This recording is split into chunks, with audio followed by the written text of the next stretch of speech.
I had yet to make sense of it all.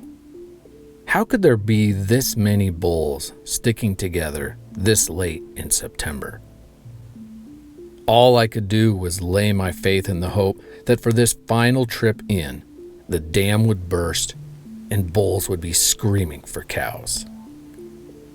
We're gonna hike in there, and I'm gonna go wow, wow, wow on the estrus cow call, and we'll get run over, I whispered to my friend Ian over garage beers. They'll be in full ParTay mode, and we'll have it all to ourselves.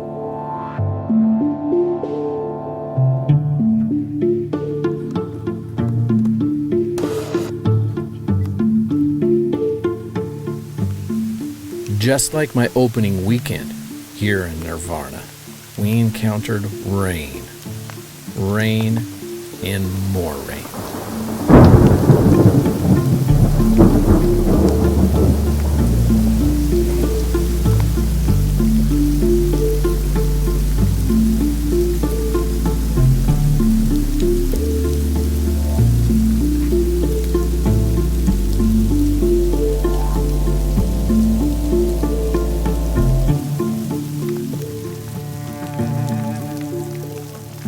Ian hunts with a traditional longbow and has actually harvested elk with it. Now that is badass.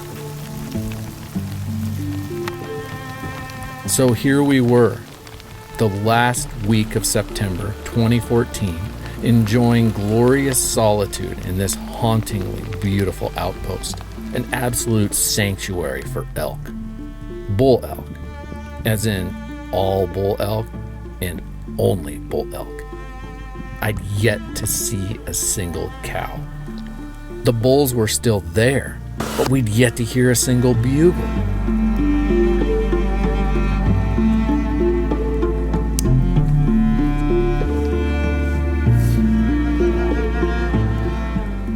Are you wondering what I'm wondering? I asked Ian. I mean, they rub. Is it 'cause all the rain and they've been eating all these huge weird mushrooms and maybe they're just tripping balls? While driving back to camp on the eve of the last day of the season, a pattern of blonde-colored shapes caught my eye far in the distance. A herd of elk covered a timberline bench, wiggling around in my binoculars and fully zoomed camera like maggots. This was the first actual herd of elk I'd seen here all season. And the lone bull accompanying the cows was a doozy.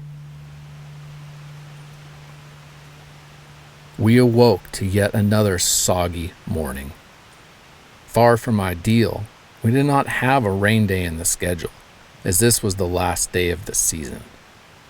We layered up and made our way toward the area we'd seen the herd the night before.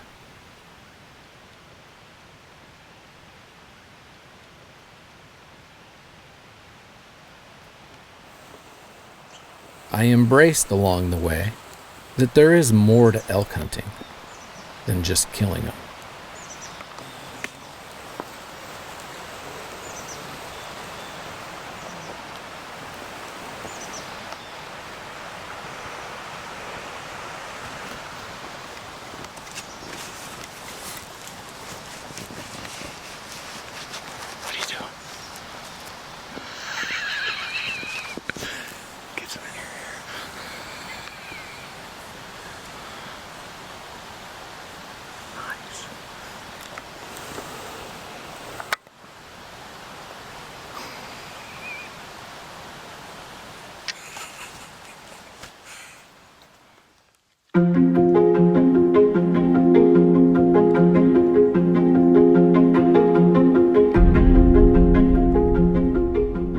Approaching the area we'd seen the herd in the night before, we spotted elk.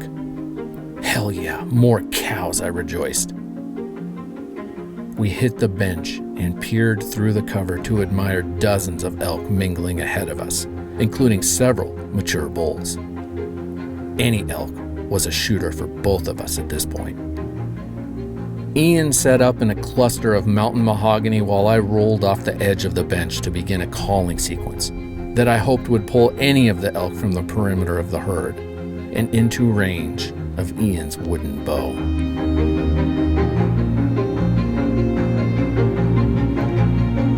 The elk ignored my calls before casually dispersing. The bulls did not bugle back. The cows didn't meow. Nothing.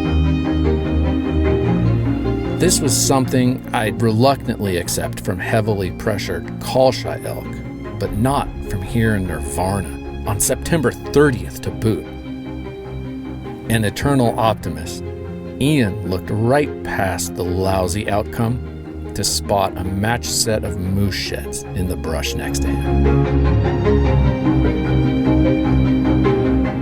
We pushed onward, tailing scattered elk tracks in soft mud that eventually turned to precise prints in soft snow, then back to mud. Thick fog made us feel stealthy and confident. As we tracked the herd, sets seemed to peel away one by one from the grove of tracks we'd started with and melted into wadded downfall and shattered bits of shale rock. It was like these animals had been summoned to convene the evening before, and now climbed like zombies up this alpine frontier to be lifted away by magnetic banks of drifting fog and vanish without a trace, without a sound.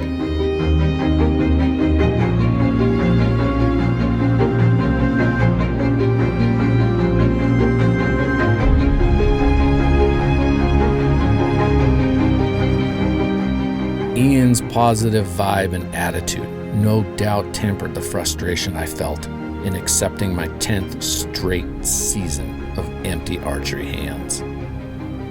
It was a brutal benchmark to hit, but the exploration of new and stunning national lands fueled a sense of satisfaction that balanced my frustration to a degree, and relief that at least I hadn't suffered the gutting pump fakes the 2013 season had wrung me through.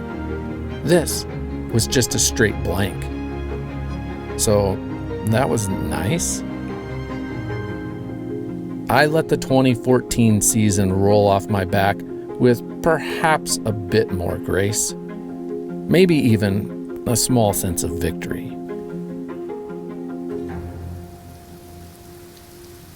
I just had to consider a trade-off, more or less, that I'd be mule deer hunting these elk should I choose to return in 2015. My name is Brian Husky. Thank you for listening and coming along.